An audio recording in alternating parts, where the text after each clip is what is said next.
My skin is black. What you looking My at? skin Yeah, is black. I feel so good to be black right now. is black. What you look- Welcome to episode 160 of the Black and Fashion Podcast. We are getting up there in numbers, guys, as you guys can see.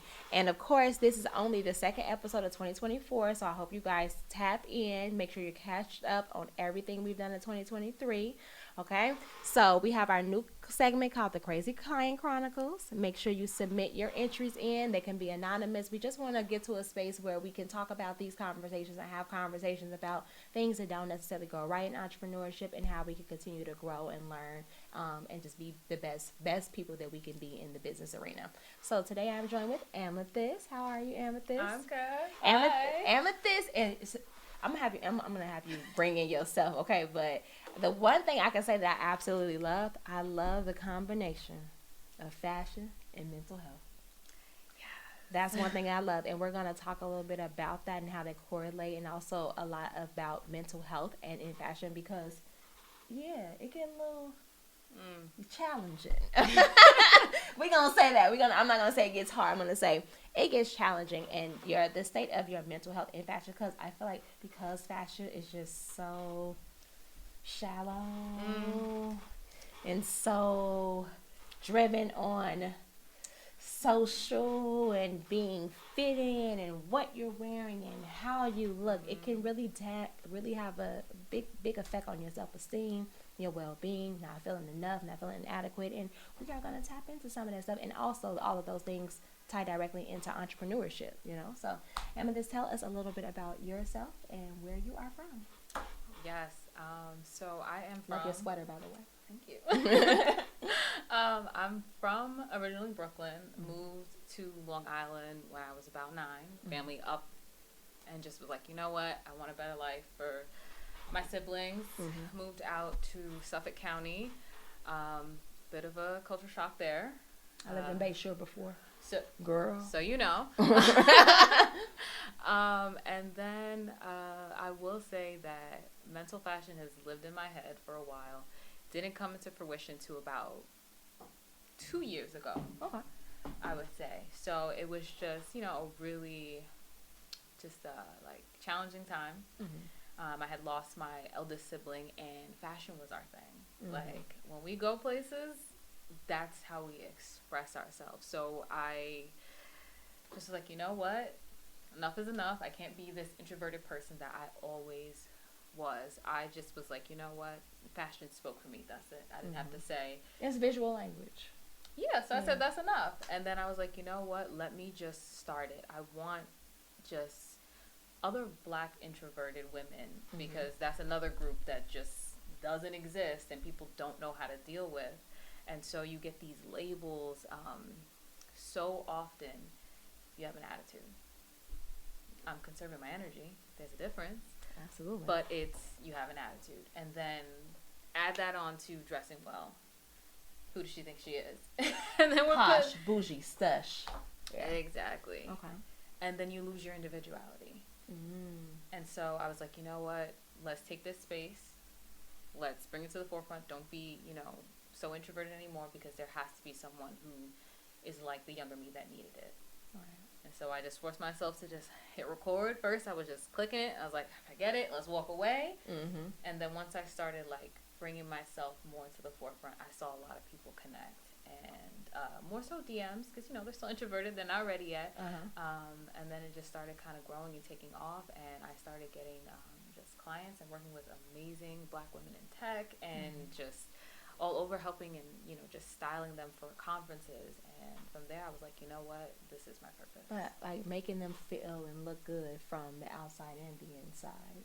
Yeah. Do you have, particular tactics that help to get people out of, not get them out of it, because if you're naturally an introvert, but, to help them, get to their goals? Oh, well, I'm introverted, but I want to do this. Do you have certain tactics for helping people get there? Because, this is just me. I had a potential client recently that had a phone conversation with me, and I could just tell. I was just like, you in your head. Really tough, and I feel like you kind of self-sabotaging. And I'm like, I don't really know, but for me, I didn't know how to really coach her. I just told her, I said, it's okay. She's like, I've been on the verge of tears. I said, but it's okay to let them out.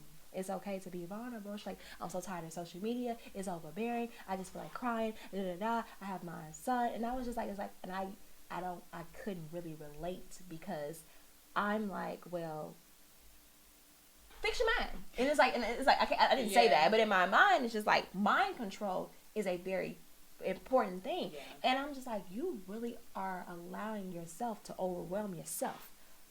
Calm down. So after a while, like it was supposed to be a 15-minute conversation, it was like a discovery call. It ended up being 45 minutes because I'm like, I feel like she needed to just hear something. And at first, I was just like, girl, just calm down. But as I continue to talk to her, I'm just like, it's okay to be vulnerable. It's okay to not be okay. It's okay to take a week off. It's okay to take breaks. Like everything's not all pressure. I want to get to a plateau. I'm not there yet. And I'm just like, and even when you get there, you come back down. And you gotta figure that out. I'm like, from the outside looking in, you may think that I got it all together, and that's why you're calling me to talk to me, but I don't. I have made it really, really great and made a lot of success, but I've had a lot of pitfalls. And I'm like, in entrepreneurship and business, baby girl, it's not like it's just up or down. No. It's up and down. It's up and down. But I don't always know how to relay that to somebody else. Like if I'm talking to them, because I am a mentor, I am a coach, and sometimes they don't, when they get on those calls with me, they don't want to talk about fashion. They need a pep talk. And I don't really know how to do it all the time, especially for people that are introverted. So do you have any tips for that? I would just say your time might be a little bit different, but like you said, sometimes it just turns into something longer. So I just take the time to clear my day. And then I just put myself, it's easier for me to step into their shoes, but I would say I just ask them what their goal is. We dig into that just, a little over about 5 minutes. Through that, there's keywords that I'm listening for. When you are feeling a certain way, you don't realize it. Like, same way you like somebody. You keep saying that name all the time. Same thing with the way that you think about yourself. I'm not ready. Or you'll find different ways to craft and say that. When you pick up on those cues, you start to tailor the way that you speak to them, because you could say, oh, you look good in this, but they're not worried about them looking good. They're worried about how they look to others. Right. So then you tailor your speech a little bit, so you're not saying, oh, this is going to look good on you. Then you figure out where they're going. Oh, this would be perfect for that occasion. So I got to ask more questions. Because I'm like, girl, what's wrong? But after a while, I was just like, let me ease up off her. Yeah. Because I was about to give her hell, but only was I've spoken to her many times. And I feel like I already said this to her. I said it to her at lunch. I said it to her at dinner. Like, I've said it to her so many times. I'm just like, girl, I need you to calm down. Yeah. But I also need you to write things down. You got everything up here. And I feel like you need to put some things down on paper, whether it's your schedule, whether it's your thoughts, and you need to journal them out. But all that stuff you got running through your head right now, and you ain't put it nowhere where you can physically see it, that's the first, I guess, that's always my first recommendation, is writing things down, because if it's stuck up here, you gonna go crazy. And well, for me, I'm like, I gotta write this down, because to me, once I write it down, I release it. Like, and it's gone now. Like, I don't care. I wrote it down. I got over it, whatever, and then it's just there, and I don't care about it anymore. That is so true. Actually, there was a post that I made recently, and it, for whatever reason, just gained so much traction. And it was God coming to me in the middle of the night, and I'm just like, all right, time to go to bed. Put on my little rain. I'm like, we're good. And then I just felt this, get up, Amethyst. And I'm trying. I got a big presentation tomorrow. Like, I just want to really, and I just felt it's this. so dope that your name is a crystal. The crystal that I keep next to my bed.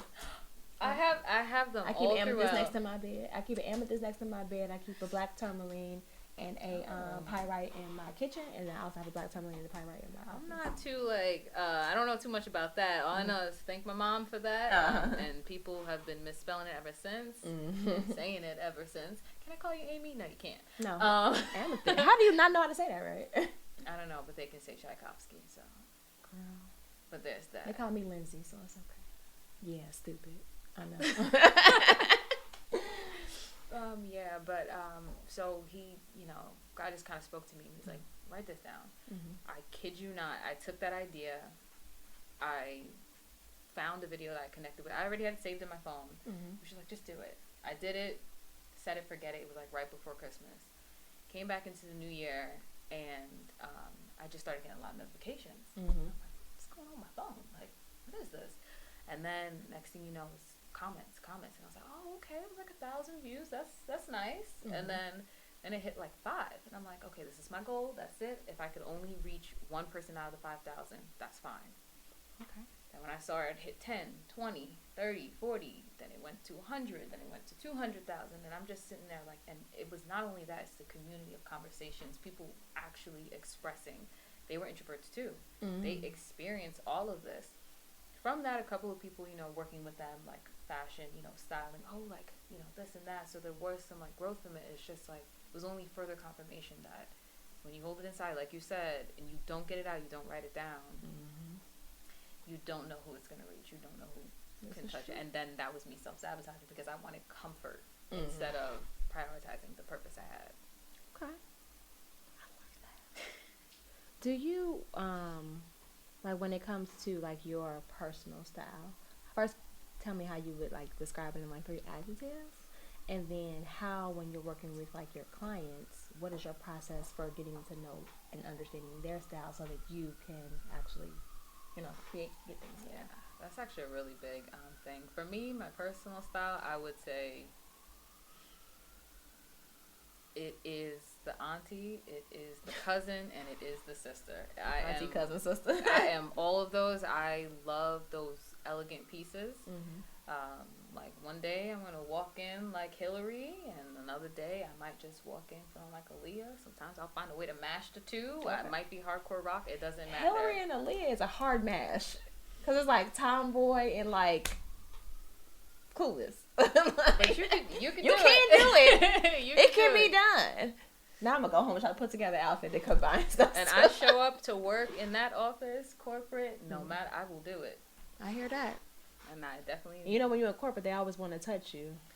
I just experienced that. They like to touch you. No words, just... Yes, so like, weird. Like, it don't matter if it's your clothes, your purse, a scarf, your hair. The hair bothers me. They go straight up. Damn. Or they want an explanation. They're like, so that's not all your hair? How does that work? Your hair was completely different yesterday. It grew so long. That I'm just sitting there like, all right. I was like, okay, I'll let it. Like white people don't know what extensions is. They do though, because they wear them. So why is it that they had hard? it first. But, right, exactly. But yeah, and then I think with my clients, it's the same thing. I asked them their top 3 styles, and I asked them to send me their inspiration. Okay. From there, once I match that with their goals, and let's say someone's a little bit less confident about their arms, you can always tell them their style. Those things are critical. So I always say, what's your biggest... My mama's one of those. Yeah, let me have my arms. Let me have my belly. We're taking pictures. Are you standing in front of me? Like, she's like that. My mama's like that. Yeah, so it's just, I just figure out what they're trying to work their way to confidence towards, get their 3 styles, and from then, even if it's trendy or not, how can we... Like, if I'm wearing this, I love little things like this. I love that. I want to steal it from you. What's crazy? Can I tell you something crazy, though? Yeah. There's a sketch on my wall that looks like this. No turtleneck, though. It's a crew neck.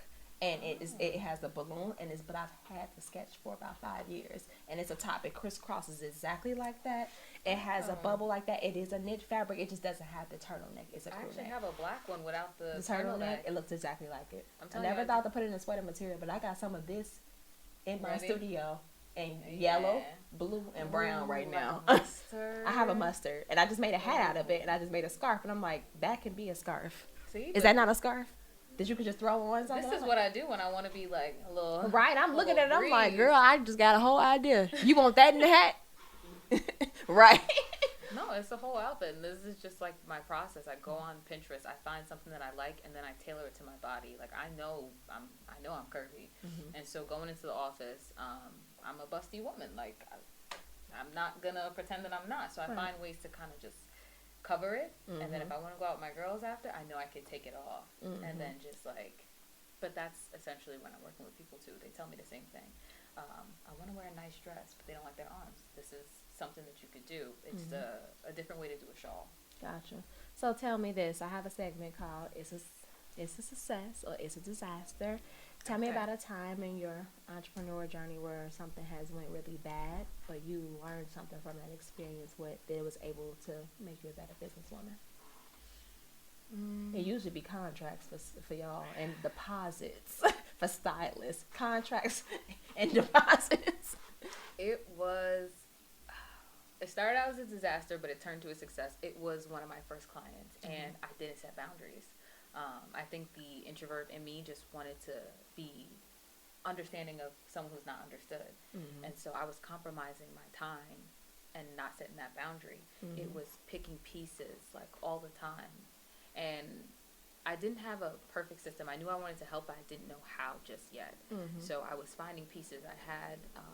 I knew what their style was. I knew what they were looking for, and I knew that they wanted to tailor their fashion, but to corporate for an event. And so I said, okay. I made myself way too available. Yeah, so, I know that. I know that issue. Yeah, so that line blurred really quickly, and then I saw it seep into my other relationships, and I was like, you know what, you can't operate off of E. And I got drained, and then that led me to not doing anything. Okay. And I needed a longer reset had I just set that boundary to begin with. That happened to me. When I did custom, I had a very bad experience, and I just stopped. I stopped for about a year and a half because I never set any boundaries. And then I also didn't know how to say no because I've moved here. I'm living here, but I'm still taking custom clients in Chicago, and I still have custom clients in New York, and it's prom season. And I went to Chicago because I had a lot of clients there, and I went there with all their dresses. But because I was here, they sent me their measurements. When I got there, half the shit didn't fit. And I was at my grandmother's house, and we had all these dresses that didn't fit. And I had my grandmother up at 2 o'clock in the morning helping me, trying to fix these damn dresses. And then I had to call off of work an extra 3 or 4 days and stay in Chicago because I can't come back with dresses like these girls' proms are in like 2 or 3 weeks. I got to leave them here. Called off work, came back home to a dog that hadn't been fed like 4 or 5 days, and I left with a friend and she did me dirty. And then also I hadn't accumulated that much PTO either, so I'm just like, I lost a whole bunch of money. I just spent some extra time. Like my dog was like, it got me so mad that I didn't do it for a year and a half. Then I got in a relationship, and then I was too full of the doggone nigga that I wasn't doing what I was supposed to be doing. But that was not setting boundaries, not knowing how to say no, and that's when I completely removed myself from custom. And I haven't done it since then. And that was in 2015, and I have not done custom. And then I took a break, and I didn't really do anything with my brand. Decided to teach and to consult and to help others, and I started that in 2017. But that I had a 2-year break where I was just like, I ain't making nothing. Like these people didn't pay. I just worked in the corporate fashion. I was working in hosiery, girl. I worked in hosiery, handbags, and I think women's dresses at the time, which was only black girl at everyone because I kept hopping from job to job. So I was the only black girl at everyone, but I was going to get some money for now. But like my creative side was gone, and I didn't want to do nothing because of like the boundaries that I didn't set. And of course, me rushing, them dresses wasn't that good, and them, the feedback was very mean. Like, you can't sew, you fucked up my dress, and I was just like, so it fucked up after you wore it, like at the end of the night. I'm like, you ain't messed up before you got in the limo to get to prom, right? You messed still got up. the nice pictures, Right, you got nice. It was afterwards, right? Yeah, okay. She's like, it was like also what a Grace said, because some of their ass was stepping on these trays and breaking their own dresses. Like, you got to be graceful. One girl tool ripped out. I'm like, you stepped on it. You got to lift it up and walk. But still, it should have been secured better. So it was just my fault, honestly. But boundaries is where we at. So my last segment before we leave is it's a muse. So if you could share like a quote, an affirmation, a mantra, a prayer, a book, anything that continues to push you forward that you want to share with another entrepreneur.